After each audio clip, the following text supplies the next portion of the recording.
नमस्कार, मराठी अपडेट गुरु या यूट्यूब चॅनलवर मी ओमकार. संपूर्ण महाराष्ट्रामध्ये 11वी प्रवेश प्रक्रिया राबवण्यात येत आहे. तर मुदत ऑलमोस्ट संपलेली आहे.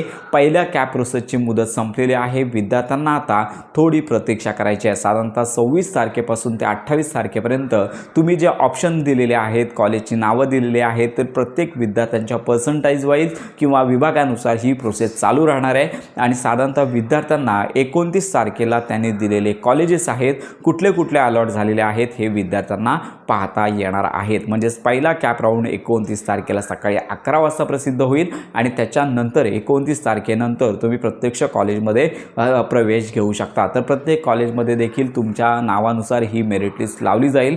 तर विद्यार्थ्यांना आता 2 ते 3 दिवस प्रतीक्षा करायची आहे. 29 तारखेला त्यांची पहिली राऊंडची जी मेरिट लिस्ट आहे ती पाहता येणार आहे. आणि त्याचबरोबर कट ऑफ किती लागला, त्यानंतर कॅप राऊंड दुसऱ्यासाठी थांबावं का, तर याची संपूर्ण माहिती आपल्या चॅनलवरती दिली जाणार आहे. त्यामुळे अशा प्रकारे ही महत्त्वाची माहिती सर्वांपर्यंत नक्की शेअर करा.